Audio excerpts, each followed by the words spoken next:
നമസ്കാരം. 100 ന്യൂസിലേക്ക് എല്ലാ പ്രേക്ഷകർക്കും സ്വാഗതം. നോക്കാം പ്രധാനപ്പെട്ട 100 വാർത്തകൾ. ആദ്യം ഹെഡ്ലൈൻസ്. വഖഫ് ഭേദഗതി നിയമത്തിനെതിരെ കൂടുതൽ പ്രതിപക്ഷ പാർട്ടികൾ സുപ്രീം കോടതിയെ സമീപിക്കും. നിയമ പോരാട്ടത്തിനൊപ്പം തെരുവിൽ പ്രതിഷേധം ശക്തമാക്കാനും പ്രതിപക്ഷ പാർട്ടികളുടെ തീരുമാനം. വഖഫ് ബോർഡ് നടപടിയെ ചോദ്യം ചെയ്ത് ഫാറൂഖ് കോളേജ് മാനേജ്മെന്റ് അസോസിയേഷൻ നൽകിയ ഹർജിയിൽ ഇന്ന് വാദം തുടങ്ങിയേക്കും. കേസ് പരിഗണിക്കുന്നത് കോഴിക്കോട് വഖഫ് ട്രിബ്യൂണൽ. ബില്ലുകളിൽ തീരുമാനമെടുക്കാത്തതിൽ ഗവർണർക്കും രാഷ്ട്രപതിക്കുമെതിരെ കേരളം നൽകിയ ഹർജികൾ സുപ്രീം കോടതി ഇന്ന് പരിഗണിക്കും. ഹർജികൾ ലിസ്റ്റ് ചെയ്തിരിക്കുന്നത് സുപ്രീം കോടതി ചീഫ് ജസ്റ്റിസ് സഞ്ജീവ് ഖന്ന അധ്യക്ഷനായ ബെഞ്ചിലും ജസ്റ്റിസ് PS നരസിംഹ അധ്യക്ഷനായ ബെഞ്ചിലും. മലപ്പുറത്ത് വീട്ടിലെ പ്രസവത്തിൽ യുവതി മരിച്ച സംഭവത്തിൽ കസ്റ്റഡിയിലുള്ള ഭർത്താവ് സിറാജുദ്ദീന്റെ അറസ്റ്റ് ഇന്ന് രേഖപ്പെടുത്തും.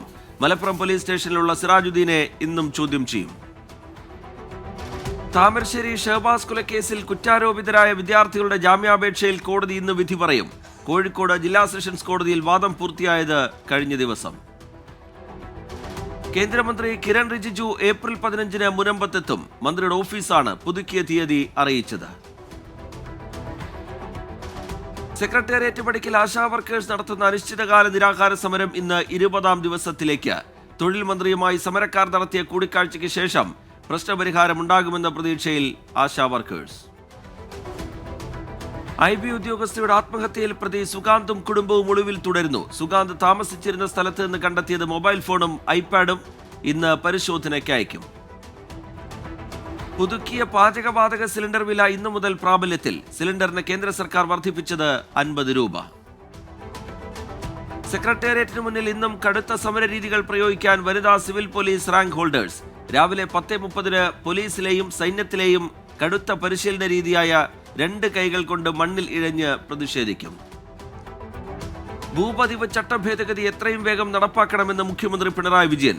ചട്ടങ്ങൾ അഡ്വക്കേറ്റ് ജനറലുമായി ചർച്ച ചെയ്ത് നിർദ്ദേശങ്ങൾ സമർപ്പിക്കാൻ ചീഫ് സെക്രട്ടറിയെ ചുമതലപ്പെടുത്തി. കോൺഗ്രസ് ദേശീയ വർക്കിംഗ് കമ്മിറ്റി യോഗം ഇന്ന് അഹമ്മദാബാദിൽ. പാർട്ടിക്കകത്തെ അധികാര വികേന്ദ്രീകരണം, സംഘടനാ സംവിധാനം ശക്തിപ്പെടുത്തൽ, സഖ്യത്തിലെ ഭിന്നതകൾ പരിഹരിച്ച് ഒന്നിച്ചു കൊണ്ടുപോവുക തുടങ്ങി വിവിധ വിഷയങ്ങളിൽ നിർണായക ചർച്ചകൾ നടക്കും. പാലക്കാട് മുണ്ടൂരിൽ കാട്ടാനാക്രമണത്തിൽ കൊല്ലപ്പെട്ട അലൻ ജോസഫിന്റെ സംസ്കാരം ഇന്ന്. പാലന ആശുപത്രി മോർച്ചറിയിൽ സൂക്ഷിച്ചിരിക്കുന്ന മൃതദേഹം രാവിലെ 8 മണിയോടെ വീട്ടിലെത്തിക്കും. കേരള സർവകലാശാലയിലെ നിലവിലെ സെനറ്റ് രൂപീകരിച്ച ശേഷമുള്ള ആദ്യ സമ്പൂർണ്ണ യോഗം ഇന്ന്. പ്രതിപക്ഷ അംഗങ്ങളുടെ ആവശ്യപ്രകാരം 2021-22 വർഷത്തെ ഓഡിറ്റ് റിപ്പോർട്ടും ഇന്നത്തെ അജണ്ടയിൽ ഉൾപ്പെടുത്തി. അംഗങ്ങൾക്ക് വേണ്ടിയുള്ള ചോദ്യോത്തരവേളയും ഇന്നുണ്ടാകും. തൊടുപുഴ ബിജു ജോസഫ് കൊലപാതക കേസിലെ 4 പ്രതികളെയും അന്വേഷണ സംഘം ഇന്ന് കസ്റ്റഡിയിൽ വാങ്ങും. വീണ്ടും കസ്റ്റഡിയിലെടുക്കുന്നത് കൂടുതൽ ചോദ്യം ചെയ്യലിനും മൊഴികളിൽ വ്യക്തത വരുത്തുന്നതിനും. മലപ്പുറം ചുങ്കത്തറയിൽ വെള്ളാപ്പള്ളി നടേശൻ നടത്തിയ വിവാദ പ്രസംഗത്തിൽ കേസെടുക്കാനാകില്ല എന്ന് പോലീസിന് നിയമോപദേശം. വെള്ളാപ്പള്ളി നടേശൻ വർഗീയ പരാമർശം നടത്തിയെന്നതിൽ പ്രസംഗത്തിൽ വ്യക്തതയില്ല എന്ന് വിലയിരുത്തൽ. മുംബൈ ഭീകരാക്രമണ കേസിലെ പ്രതി തഹാവൂർ റാണയെ ഇന്ത്യക്ക് കൈമാറും. ഇന്ത്യക്ക് കൈമാറുന്നത് തടയണമെന്നാവശ്യപ്പെട്ട് തഹാവൂർ റാണ നൽകിയ ഹർജി തള്ളി. അമേരിക്കക്കെതിരെ പ്രഖ്യാപിച്ച 34% പകരം തീരുവ ചൈന ഉടൻ പിൻവലിക്കണമെന്ന് ഡൊണാൾഡ് ട്രംപ്. പിന്മാറിയില്ലെങ്കിൽ ചൈനയ്ക്ക് 50% അധിക തീരുവ ചുമത്തുമെന്ന് മുന്നറിയിപ്പ്. ട്രംപിന്റെ തീരുവ പ്രഖ്യാപനത്തിന് പിന്നാലെ തകർന്നടിഞ്ഞ് ആഗോള ഓഹരി വിപണി. കോവിഡിന് ശേഷമുള്ള ഏറ്റവും വലിയ തകർച്ചയാണ് വിപണി നേരിടുന്നത്. ലോകത്തിലെ ഏറ്റവും വലിയ കണ്ടെയ്നർ വാഹക കപ്പലുകളിലൊന്നായ MSC തുർക്കി ഇന്ന് വിഴിഞ്ഞം തുറമുഖത്തെത്തും. ഭീമൻ കപ്പൽ ഒരു ദക്ഷിണേന്ത്യൻ തുറമുഖത്തേക്ക് എത്തുന്നത് ആദ്യമായി. നോക്കാമിനി കേരളത്തിലെ ചില പ്രധാന വാർത്തകൾ. പാലക്കാട് പന്നിയങ്കരയിലെ ടോൾ പിരിവിൽ നിന്ന് പ്രദേശവാസികളെ ഒഴിവാക്കി. തീരുമാനം K രാധാകൃഷ്ണൻ MPയുടെ അധ്യക്ഷതയിൽ ചേർന്ന സർവകക്ഷി യോഗത്തിൽ.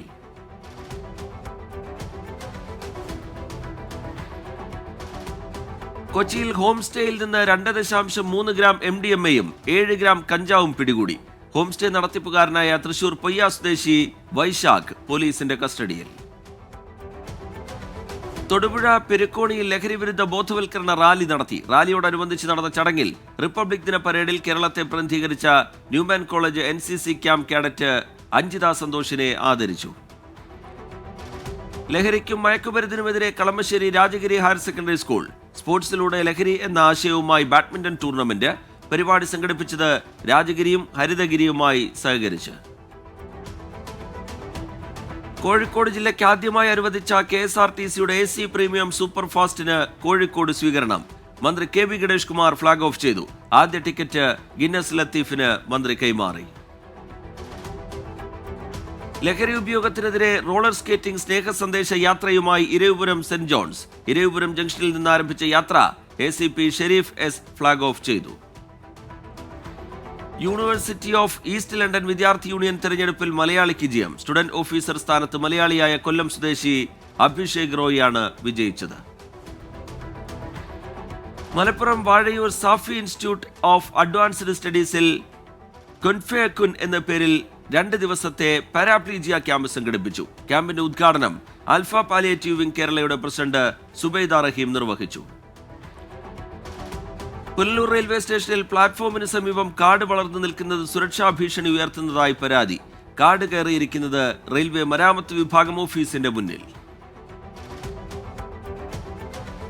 Media meats nature photography club വാർഷികം ആഘോഷിച്ചു. തിരുവനന്തപുരം മ്യൂസിയത്തിൽ മുൻ ചീഫ് സെക്രട്ടറി ഡോക്ടർ വേണു പരിപാടി ഉദ്ഘാടനം ചെയ്തു.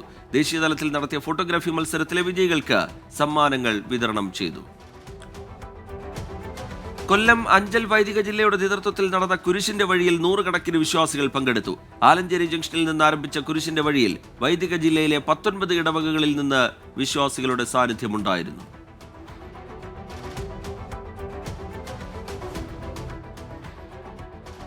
പുനലൂർ നഗരസഭയിലെ മാർക്കറ്റ് നവീകരണത്തിന്റെ ഭാഗമായി പഴയ കടകൾ പൊളിച്ചു നീക്കാനുള്ള അധികൃതരുടെ ശ്രമം തടഞ്ഞ് വ്യാപാരികൾ.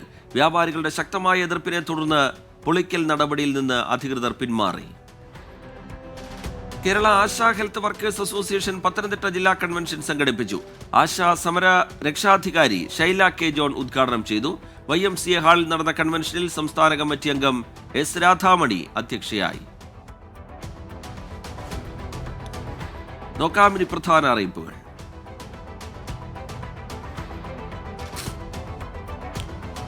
അമ്പലപ്പുഴ നിയോജക മണ്ഡലത്തിലെ 34 കുടുംബങ്ങൾക്ക് ഇന്ന് പട്ടയം വിതരണം ചെയ്യും. പുന്നപ്ര വണ്ടാനം ഷറഫുൽ ഇസ്ലാം പള്ളിക്ക് സമീപം ഉച്ചയ്ക്ക് 2:30 വിതരണം.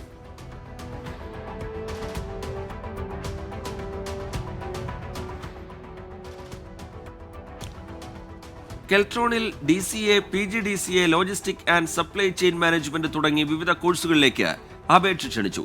കൊല്ലത്തെ കെൽട്രോൺ നോളജ് സെന്ററിൽ വിശദമായ വിവരം ലഭ്യമാണ്. കുടുംബശ്രീ സംസ്ഥാന മിഷൻ PR വിഭാഗത്തിലേക്ക് വീഡിയോ എഡിറ്ററുടെ താൽക്കാലിക ഒഴിവിലേക്ക് അപേക്ഷ ക്ഷണിച്ചു. അഭിമുഖം ഈ മാസം 11. ആലപ്പുഴ ഗവൺമെന്റ് TD മെഡിക്കൽ കോളേജിൽ ട്രോമാ കെയർ വിഭാഗത്തിൽ ജൂനിയർ കൺസൾട്ടന്റ് തസ്തികയിൽ ഒഴിവ്. കരാർ അടിസ്ഥാനത്തിലാണ് നിയമനം. അഭിമുഖം ഈ മാസം 16 രാവിലെ 11 മണിക്ക് പ്രിൻസിപ്പൽ ഓഫീസിൽ നടക്കും. പ്രവൃത്തി പരിചയമുള്ളവർക്ക് മുൻഗണന. നോക്കാമിനി ദേശീയ വാർത്തകൾ. ഉത്തർപ്രദേശ് പോലീസിനെ രൂക്ഷമായി വിമർശിച്ച് സുപ്രീം കോടതി. സിവിൽ കേസുകൾ ക്രിമിനൽ കേസുകളാക്കി മാറ്റുന്നു എന്ന് കോടതി. സ്വയം വിമർശനവുമായി കോൺഗ്രസ് നേതാവ് താരിഖ് അൻവർ. കഴിഞ്ഞ 20 വർഷമായി ബീഹാറിൽ കോൺഗ്രസിന്റെ സ്ഥിതി പരിതാപകരമെന്ന് വിലയിരുത്തൽ. പ്രധാനമന്ത്രിയുടെ രാമേശ്വരം സന്ദർശന വേളയിൽ തമിഴ്നാട് മുഖ്യമന്ത്രി വിട്ടുനിന്നതിനെ വിമർശിച്ച് BJP അധ്യക്ഷൻ K. അണ്ണാമലൈ. തമിഴ്നാട് സർക്കാരിന്റെ രാഷ്ട്രീയ നിലപാടുകൾ നിരാശാജനകമെന്ന് വിമർശനം.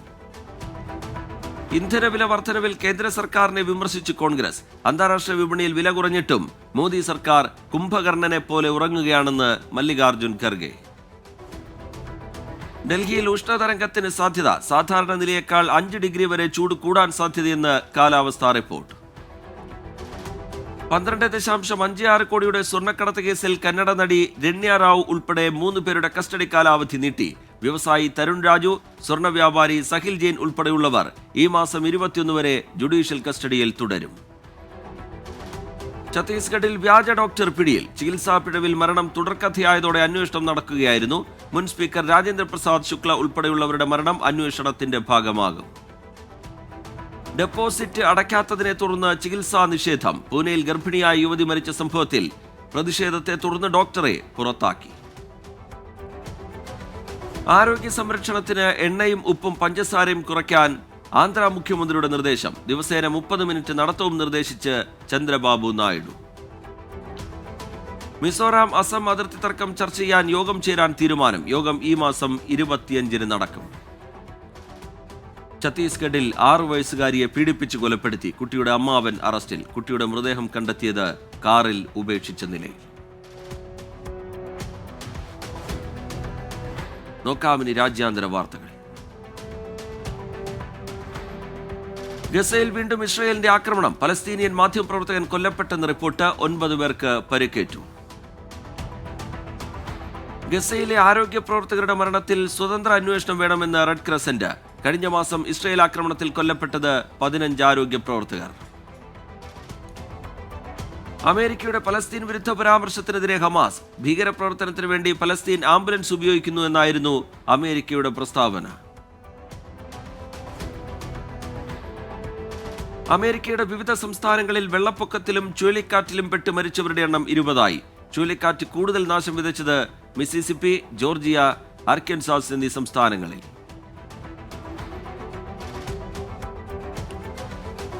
ഡെമോക്രാറ്റിക് റിപ്പബ്ലിക് ഓഫ് കോങ്കോയിൽ കനത്ത മഴയിലും വെള്ളപ്പൊക്കത്തിലും മരിച്ചവരുടെ എണ്ണം 33ആയി. തലസ്ഥാനമായ കിൻഷാസയിൽ നിന്ന് നിരവധി പേരെ മാറ്റിപ്പാർപ്പിച്ചു. ഭൂകമ്പ ദുരിതാശ്വാസ പ്രവർത്തനങ്ങൾക്കായി താൽക്കാലിക വെടിനിർത്തൽ പ്രഖ്യാപിച്ചിട്ടും മ്യാൻമറിൽ സൈനിക ഭരണകൂടവും വിമത ഗ്രൂപ്പ് സഖ്യവും തമ്മിൽ ഏറ്റുമുട്ടൽ തുടരുന്നു. സൈന്യത്തിന്റെ ഭാഗത്തു നിന്നാണ് പ്രകോപനമുണ്ടായതെന്ന് വിമത ഗ്രൂപ്പുകളുടെ ആരോപണം. ആഫ്രിക്കയിൽ തീവ്രവാദത്തിന്റെ സ്പോൺസർമാരായി അൾജീരിയ പ്രവർത്തിക്കുന്നുവെന്ന് മാലി. ആരോപണം മാലി സൈന്യത്തിന്റെ ഡ്രോൺ അൾജീരിയ വെടിവെച്ചിട്ടതിന് പിന്നാലെ മാലിയിൽ നിന്നുള്ള വിമാനങ്ങൾക്ക് അൾജീരിയ വിലക്കേർപ്പെടുത്തി. ഡൊണാൾഡ് ട്രംപ് തീരുവ ഉയർത്തിയതിന് പിന്നാലെ ഏഷ്യൻ ഓഹരി വിപണികളിൽ വൻ ഇടിവ്. ഏഷ്യ പസഫിക് ഓഹരികളിൽ തിങ്കളാഴ്ചയുണ്ടായത് 10 വർഷത്തിനിടയിലെ ഏറ്റവും വലിയ ഇടിവ്. സാമ്പത്തിക പ്രതിസന്ധി രൂക്ഷമായതോടെ ലിബിയ കറൻസി മൂല്യം കുത്തനെ കുറഞ്ഞു. ദിനാറിന്റെ മൂല്യം 13.3% കുറഞ്ഞത്. ടെക്സാസിൽ 5ാം പനി വ്യാപനം രൂക്ഷം. 5ാം പനി ബാധിച്ച് മരിച്ചത് 2 വിദ്യാർത്ഥികൾ. ഇതുവരെ രോഗം ബാധിച്ചത് 500-ലേറെ പേർക്ക്. അഫ്ഗാൻ അതിർത്തിക്ക് സമീപം പാകിസ്ഥാൻ സുരക്ഷാ സേനയുടെ പരിശോധന. 9 ഭീകരരെ വധിച്ചു. കൂടുതൽ ഭീകരർ ഒളിവിൽ കഴിയുന്നതായി നിഗമനം. കുവൈത്തിൽ ഒരാഴ്ചക്കിടെ 54,000-ലധികം ഗതാഗത നിയമലംഘനങ്ങൾ. ഗതാഗത നിയമലംഘനത്തിന് 87 കുട്ടികളെ അറസ്റ്റ് ചെയ്തു. 1387 അപകടങ്ങളാണ് റിപ്പോർട്ട് ചെയ്തത്. അതിർത്തി പ്രദേശങ്ങളിൽ സുരക്ഷ ശക്തമാക്കാൻ ഡൊമിനിക്ക. അയൽ രാജ്യമായ ഹെയ്റ്റിയിൽ അസ്ഥിരത രൂക്ഷമാകുന്ന സാഹചര്യത്തിലാണ് നീക്കം. ഇന്ത്യ UK സാമ്പത്തിക വിഷയങ്ങൾ ചർച്ച ചെയ്യുന്നതിനായി ധനമന്ത്രി നിർമ്മല സീതാരാമൻ ലണ്ടന് പുറമെ ഓസ്ട്രിയയുമായി സാമ്പത്തിക ഉഭയകക്ഷി ചർച്ചകൾ നടത്തും. സന്ദർശനം നീണ്ടു നിൽക്കുക ഒരാഴ്ച. ദുബായ് ഇന്ത്യ സാമ്പത്തിക ബന്ധം മെച്ചപ്പെടുത്തുന്നതിന്റെ ഭാഗമായി ദുബായ് കിരീടാവകാശി Sheikh Hamdan bin Mohammed Al Maktoum ഇന്ത്യയിലെത്തും. പ്രധാനമന്ത്രി, പ്രതിരോധ മന്ത്രി, വിദേശകാര്യമന്ത്രി എന്നിവരുമായി കൂടിക്കാഴ്ച നടത്തും. ഇന്ത്യൻ സ്റ്റാർട്ടപ്പുകൾക്ക് ശോഭനമായ ഭാവിയുണ്ടെന്ന് കേന്ദ്രമന്ത്രി പീയൂഷ് ഗോയൽ. ഇന്ത്യയുടെ സാമ്പത്തിക വളർച്ചയ്ക്ക് സ്റ്റാർട്ടപ്പുകൾ വലിയ പങ്ക് വഹിക്കുന്നുണ്ടെന്നും കേന്ദ്രമന്ത്രി. സ്റ്റോക്ക് ബ്രോക്കർമാരുടെ മാനദണ്ഡങ്ങൾ പാലിക്കാത്തതിന് റിലയൻസ് സെക്യൂരിറ്റീസിന് പിഴ ചുമത്തി സെബി. 7 ലക്ഷം രൂപ 45 ദിവസത്തിനുള്ളിൽ അടയ്ക്കണം എന്നാണ് നിർദ്ദേശം. നഷ്ടം നേരിട്ട് കുവൈത്ത് വ്യാപാര വിപണിയും. അമേരിക്കയും മറ്റ് രാജ്യങ്ങളും തമ്മിലുള്ള വ്യാപാര യുദ്ധം എണ്ണ വിപണിയിലുണ്ടാക്കിയ വലിയ ഇടിവാണ് നഷ്ടത്തിന് കാരണം. പുതുതായി പ്രഖ്യാപിച്ച താരിഫുകൾക്ക് 90 ദിവസത്തെ ഇളവ് അനുവദിക്കാൻ അമേരിക്ക. ചൈന ഒഴികെയുള്ള രാജ്യങ്ങൾക്ക് ഇളവ് പരിഗണിക്കുന്നതായി വൈറ്റ് ഹൌസിലെ സാമ്പത്തിക വക്താവ് കെവിൻ ഹൈസെറ്റ് വ്യക്തമാക്കി. പോക്കോ C71 സ്മാർട്ട് ഫോണുകൾ ഇന്ത്യൻ വിപണിയിലെത്തി. 6 GB റാമും 128 GB സ്റ്റോറേജിനും പുറമെ AI ഫീച്ചറുകളും ഉൾപ്പെടുന്ന ഫോണിന് 10,000 രൂപയിൽ താഴെയാണ് വില. ടാറ്റ സിയറ SUV 2025 അവസാനത്തോടെ വിപണിയിലെത്തും. പെട്രോൾ, ഡീസൽ, ഇലക്ട്രിക് പതിപ്പുകളിൽ വാഹനം ലഭ്യമാകും. ഹാരി ബ്രൂക്ക് ഇംഗ്ലണ്ട് ഏകദിന 2020 ടീമുകളുടെ ക്യാപ്റ്റൻ. ചാമ്പ്യൻസ് ട്രോഫിക്ക് പിന്നാലെ രാജിവെച്ച ജോസ് ബട്ട്ലർക്ക് പകരമാണ് നിയമനം. 2025-26 വർഷത്തെ വാർഷിക കരാർ പ്രഖ്യാപിച്ച് ദക്ഷിണാഫ്രിക്കൻ ക്രിക്കറ്റ് ബോർഡ്. 18 താരങ്ങൾ ഇടം പിടിച്ച പട്ടികയിൽ ഹെൻറിച്ച് ക്ലാസിന് ഇടമില്ല. UEFA champions league football quarter final പോരാട്ടങ്ങൾക്ക് ഇന്ന് തുടക്കം. നിലവിലെ ചാമ്പ്യന്മാരായ റയൽ മാഡ്രിഡിന്റെ എതിരാളികൾ ആഴ്സണലാണ്. ബയേൺ മ്യൂണിക്ക് ഇന്റർ മിലാനെയും നേരിടും. രാത്രി 12:30-നാണ് 2 പോരാട്ടങ്ങളും. അത്ലറ്റിക്കോ മാഡ്രിഡ് താരം ഹൂലിയൻ അൽവാരസിനെ റാഞ്ചാൻ ബാഴ്സലോണ. റോബർട്ട് ലെവൻഡോസ്കിക്ക് പകരക്കാരനായാണ് അർജന്റീന താരത്തെ ബാഴ്സ നോട്ടമിടുന്നത്. കോവിഡ് പ്രതിസന്ധിയെ തുടർന്ന് 6 വർഷമായി നിർത്തിവെച്ചിരുന്ന പ്യോങ്യാങ് അന്താരാഷ്ട്ര മാരത്തൺ പുനഃസംഘടിപ്പിച്ച ഉത്തര കൊറിയ. 200 വിദേശ അത്ലറ്റുകൾ പങ്കെടുത്തു. നോക്കാമിനി കലാ സാംസ്കാരിക സിനിമാ വാർത്തകൾ.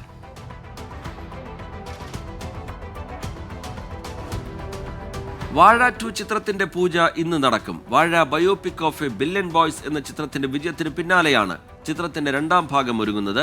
ഏപ്രിൽ 8 രാവിലെ 8 മണിക്ക് തൃക്കാക്കര ക്ഷേത്രത്തിലാണ് പൂജ. തരുൺമൂർത്തി ചിത്രം തുടരും. ഈ മാസം 25-ന് തിയേറ്ററുകളിൽ. ഒരിടവേളയ്ക്ക് ശേഷം മോഹൻലാലും ശോഭനയും ചിത്രത്തിൽ ജോഡികളായി എത്തുന്നു. രഞ്ജിത്താണ് സിനിമ നിർമ്മിച്ചിരിക്കുന്നത്. മമ്മൂട്ടി നായകനായി എത്തുന്ന ഏറ്റവും പുതിയ ചിത്രം ബസൂക്കയുടെ അഡ്വാൻസ് ബുക്കിംഗ് ആരംഭിച്ചു. ഏപ്രിൽ 10-ന് ചിത്രം തിയേറ്ററുകളിലെത്തും. കേരളത്തിൽ 300-ലേറെ സ്ക്രീനുകളിൽ പ്രദർശിപ്പിക്കും. നവാഗതനായ ഡീനോ ഡെന്നീസ് ആണ് ചിത്രത്തിന്റെ സംവിധായകൻ. രാംചരൺ നായകനായി എത്തുന്ന പാൻ ഇന്ത്യൻ ചിത്രം പെതി ഫസ്റ്റ് ലുക്ക് ഷോട്ട് പുറത്ത്. ശ്രീരാമനവമിയോടനുബന്ധിച്ചാണ് പുറത്തുവിട്ടത്. ബുച്ചി ബാബുസന സംവിധാനം ചെയ്യുന്ന ചിത്രത്തിൽ ജാൻവി കപൂർ ആണ് നായിക. 2026 മാർച്ച് 27-ന് ചിത്രം ആഗോള റിലീസ് ചെയ്യും. ദുഃഖവെള്ളി പ്രവൃത്തി ദിനമാക്കിക്കൊണ്ട് കേന്ദ്ര സർക്കാർ ഉത്തരവിട്ടു എന്ന രീതിയിൽ ഒരു പോസ്റ്റ് ഇപ്പോൾ സമൂഹ മാധ്യമങ്ങളിൽ പ്രചരിക്കുന്നുണ്ട്. എന്നാൽ പ്രചരിക്കുന്ന പോസ്റ്റ് വ്യാജമാണ്. ദുഃഖവെള്ളിയുടെ അവധി റദ്ദാക്കിക്കൊണ്ട് കേന്ദ്ര സർക്കാർ ഉത്തരവുകളൊന്നും പുറപ്പെടുവിച്ചിട്ടില്ല. നോക്കാമിനി ലേറ്റസ്റ്റ് ന്യൂസ്. ഇസ്രായേൽ പ്രധാനമന്ത്രി ബെഞ്ചമിൻ നെതന്യാഹു അമേരിക്കയിൽ. US പ്രസിഡന്റ് ഡൊണാൾഡ് ട്രംപുമായി കൂടിക്കാഴ്ച നടത്തി. ബന്ദികളുടെ മോചനം, ട്രംപിന്റെ തീരുവ പ്രഖ്യാപനം, ഇറാന്റെ ആണവ പദ്ധതി എന്നിവ ചർച്ച ചെയ്തതായി റിപ്പോർട്ടുകൾ. ഹൈദരാബാദിൽ ഗർഭിണിയായ സ്ത്രീക്ക് നേരെ ആക്രമണം. പൊതുസ്ഥലത്ത് സിമന്റ് ഇഷ്ടികകൾ കൊണ്ട് ആക്രമിച്ചു. സംഭവത്തിൽ ഭർത്താവ് അറസ്റ്റിൽ. മ്യാൻമർ ഭൂകമ്പത്തിൽ മരിച്ചവരുടെ എണ്ണം 3471. കനത്ത മഴയെ തുടർന്ന് ദുരിതാശ്വാസ പ്രവർത്തനങ്ങൾ തടസ്സപ്പെട്ടു. നോക്കാമിനി ഇപ്പോൾ കിട്ടിയ പ്രധാന വാർത്തകൾ. ജപ്പാനിൽ എയർ ആംബുലൻസ് തകർന്നു വീണ് അപകടം. 3 മരണം. അപകടം നാഗസാക്കിയിൽ നിന്ന് ഫുക്കുവോക്കയിലെ ആശുപത്രിയിലേക്കുള്ള യാത്രക്കിടെ. ബോംബ് ഭീഷണിയെ തുടർന്ന് ജയ്പൂരിൽ നിന്നുള്ള ഇൻഡിഗോ വിമാനം മുംബൈ വിമാനത്താവളത്തിൽ അടിയന്തരമായി ഇറക്കി. യാത്രക്കാരും ജീവനക്കാരും സുരക്ഷിതർ.